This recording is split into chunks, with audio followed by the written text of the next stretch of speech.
सर्व बहिणी आणि राजकारणामध्ये समाजकारणामध्ये मी पहिल्यांदा पाहिलं. कमी आलो त्यावेळेस या ठिकाणी 25 लोक होते. आज पुऱ्या खुर्च्या बी फुल झाल्या आणि हे डबल आले. तर ही कला कोणामध्ये असेल तर फक्त आपल्या या एकताचा संदेश देणारी झोपड़पट्टीमध्ये राहणारे प्रत्येक जाति धर्माचे लोग, यहाँ हर समाज का आदमी रहता है, हर कौम के हर धर्म के लोग रहते हैं.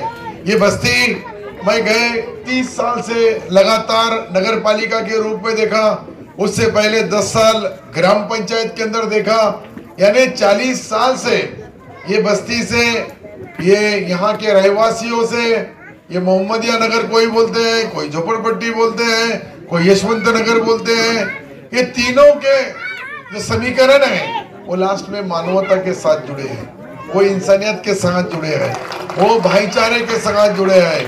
कोई भी जात का, कोई भी धर्म का, कोई भी कौम का आदमी होगा, सारे धर्म के जात के लोगों का सम्मान करने का काम मैं जब से राजकारण करता हूँ तब से आज तक करता हूँ. आज आपने देखा कि विधानसभा में कुछ वोट जरूर फूटे, कुछ वोट कहां से फूटे, किसके फूटे, ये सब मुझे मालूम है. लेकिन कोई बोल सकता, मैं बोल नहीं सकता क्योंकि मैं आमदार हूं, राज्य के राजकारण में काम करता हूं. लेकिन मेरी गुजारिश रहेगी आप सब लोगों से कि हमारा वोट तो देना है, दूसरे का वोट भी दिलाना है, और जो देता नहीं उसका पता हमको बता दो. बरोबर अब इतना बड़ा नेशनल हॉस्पिटल खोले, बाजू में इतना बड़ा नेशनल हॉस्पिटल है, तो सबसे नजीक कौन है? तो आप ही है.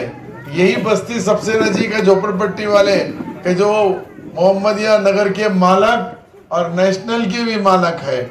यहाँ जो औरंगाबाद में जाके जो इलाज होता था, औरंगाबाद के घाटी में जाना पड़ता था, वो दवाखाना हमको आज यहाँ देखने को मिल रहा है. ये अल्लाह ताला का, भगवान का, जो ईश्वर का, हर एक का मानना अलग अलग है. मैं मुसलमान हूँ, मैं अल्लाह बोलता हूँ, मेरे दोस्त जोशी साहब है वो भगवान बोलते हैं.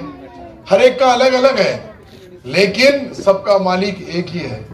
अगर ऊपर ज्यादा होते तो एक आधा नीचे आता था. अभी सगे भयों में बन रही नहीं कुदर कभी कभी, प्रसाद जी तुमको मालूम नहीं होगा, लेकिन ऊपर एक ही है. मानने का तरीका अलग अलग है और सब मानते हैं वही खुदा को, वही भगवान को, वही ईश्वर को. और उसकी जो लीला है वो किसी को क्या बनाना, कैसा बनाना, कितना बनाना, कहाँ बनाना, ये सारी चीज डिसाइड है. लेकिन जब जब भी चुनाव होता है यहाँ झोपड़पट्टी में हमको 90% वोट मिलते हैं, 95% वोट मिलते हैं. और वो वोट मिलने के बाद इस वक्त झोपड़पट्टी ही हमारे विजय के शिल्पकार है. क्योंकि 5 बजे जो छुपे हुए थे, जो कई दिनों से जिन्होंने पटाखे नहीं बजाए, उन्होंने भी पटाखे बजा लिए, उन्होंने भी 5 बजे दिवाली मना ली. यही बस्ती, यही एरिया, यही पॉलिटेक्निक कॉलेज जूना, यही आईटिया, यही यशवंत नगर, यशवंत महाविद्यालय का परिसर. लेकिन अल्लाह को जो मंजूर होता है वही होता है. वो बोलते ना, मुदाई लाख बुरा चाहे तो क्या होता है, वही होता है जो मंजूर है खुदा होता है. तो हुआ, मैं जीत गया. और जीतने के बाद में भी कुछ लोगों को मैंने यही बताया कि मैंने आपके लिए जो कुछ किया, कभी समाज के नाम पे नहीं, कभी जात के नाम पे नहीं, कभी धर्म के नाम पे नहीं. लेकिन जब जब चुनाव आता है, कोई हमारे भाई भी दलाली कर लेते हैं, कभी चुन के नहीं आते. वो डिपॉजिट जब्त होने वाले लोग हैं, माइनस डिपॉजिट वाले लोग हैं, पर फिर भी कर रहे थे क्योंकि पानी पीने को भोकरदन के कुंड पे जाते हैं. कुंड समझता है क्या? पहले था यहाँ एक कुंड है ना, कौन सा कुंड था? डायरा कुंड. तो डायरा कुंड यहाँ पहले था, यहाँ पानी छोड़ते डायरे का, और वहां भोकरदन में जाके वो कुंड का पानी पी के आते हैं. और यहाँ अपनों को होशियार की बता रहे, ये ऐसा कभी होता नहीं. यहाँ का नगर अध्यक्ष भी 25,000 लीड से चुन के आएगा. मैं जो बोल रहा हूँ आंकड़े लिख के रख लो.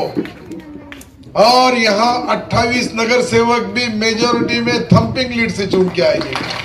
क्योंकि शहर का माहौल देख रहा हूं मैंने ये शहर में 40 साल से मैं राजकारण करता हूं. तो 40 साल में मैं तो लोगों के पेट में क्या है, उसके होठ में क्या है, और बटन दबाने वाले वोट में क्या है इसका भी अंदाजा मुझे रहता है। राजकारण करते समय पीने का पानी कभी कोई लाएगा नहीं, लाइट कभी कोई व्यवस्था करेगा नहीं, रास्ता कभी कोई बनाएगा नहीं, ड्रेनेज कभी कोई करेगा नहीं, किसी के सुख दुख शादी ब्याह मौत मट्टी में मदद नहीं करेगा, लेकिन वोटिंग के टाइम पे बरोबर चिरी मेरी करते फिरेगा।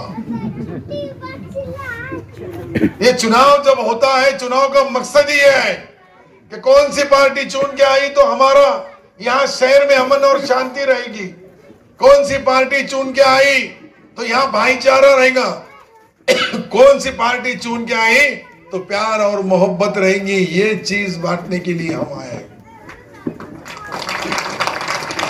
लेकिन कुछ लोग आपस में बेबनाव करना, हिंदू मुसलमान करना, जात के नाम पे धर्म के नाम पे लोगों को गुमराह करना, ये काम हमने राजकारण में कभी नहीं किए।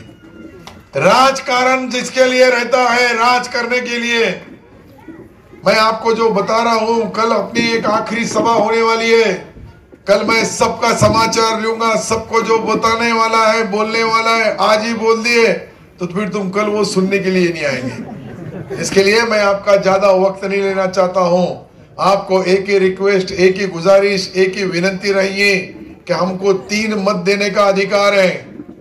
एक नगर अध्यक्ष का धनुष्यबाण दबाना है, 2 नगर सेवक का दबाना है। इसके बजाय जहां जहां भी नाम है वहां सब वार्डों के अंदर हमारा धनुष्यबाण निशानी है, उस निशानी के ऊपर वोट देना है। मैंने कुदर से लेके तो दुधे से लेके तो वहां के जितने भी हम प्राइवेट हमने मीटिंग लिए 60 लोग थे, वो 60 लोगों ने कसम खा के बताए कि हम इस वक्त हमारा एक भी वोट नहीं फूटेगा, ये गवाही दिए। उसमें वहां के हिंदू भाइयों का मैं तहे दिल से शुक्रिया अदा करता हूँ। मी यासाठी बोलू लागलो का त्यांनी स्वतःवरून जे बोलले जे केलं तेच मी लोकांसमोर बोलणार आहे। आणि मग ते आपल्याला एकजुटीने मतदान करणार असेल तो फिर आप लोगों का तो कोई सवाल ही नहीं आता।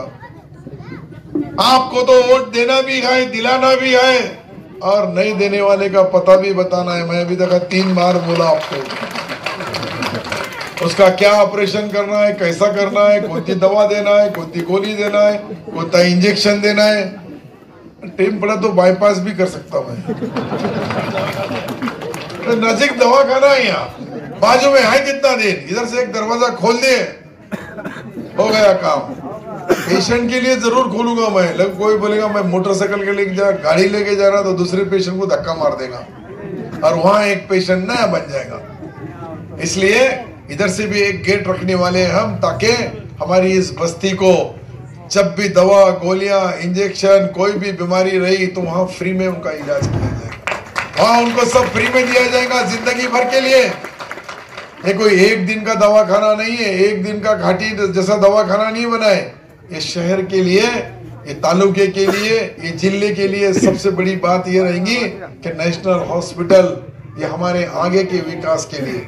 अब ये झोपड़पट्टी को भी यहाँ जो है मैंने पहले ही बताया कि एक नया डीपीआर बनाना पड़ेगा, क्योंकि छोटे छोटे घर हो गए, एक घर में 2 मेंबर है, 3 मेंबर है, बच्चे बड़े हो गए, शादी करना है, बहू को लाना है तो अच्छा घर भी देना पड़ेगा। घर नहीं रहा तो लड़कियों का पहले ही शॉर्टेज है। नहीं सही ना, कुछ कुछ गांव में 200-200 बच्चों के शादियां नहीं हुआ, कहीं 300 है, कहीं 200 है, कहीं 250 है। तो इसलिए ये G+4 ये बिल्डिंग बनाने का प्रस्ताव मेरा 7 साल से गवर्नमेंट के पास था। गवर्नमेंट ने आप नई पॉलिसी लाई कि जहां हमने 25 साल 40 साल पहले झोपड़पट्टियां दिए, वो वहां के आज कूड़ की हालत, पतरे की हालत, वहां की दीवारें ईटा मट्टी की वो नष्ट हो गई। इसलिए जब तक हम 4 मंजिली 5 मंजिली नहीं बनाएंगे, जैसा मैंने बताया अभी तो मैंने 8 मंजिली की परमिशन लिया वहां, तो जो वहां है तो वही कानून अब यहाँ रहेगा। वही ये झोपड़पट्टी के अंदर ये पहले घर सब निकाले जाएंगे, 2.5 लाख रुपए उनको लोन दिया जाएगा, कर्ज 2.5 लाख और 2.5 लाख रुपए सब्सिडी देके 5 लाख रुपए का घर बनाएंगे। उसका ब्याज नगर पालिका भरेंगी और मुद्दल उसको भरना होगी। ये करना है, ये कोई एहसान नहीं कर रहा मैं आपके ऊपर, वो मेरा फर्ज है, वो मेरा कर्तव्य है। यहाँ की जो बस्ती है इन्होंने गरीबी, मैं भी ऐसी ही गरीब बस्ती में से ऊपर आया हूँ, मैं भी गरीबी देखा हूँ, इसलिए मैं गरीब को लिए कुछ ना कुछ मदद करना चाहता हूँ। उसको कहीं ना कहीं, जब कोरोना था सब लोग भाग गए।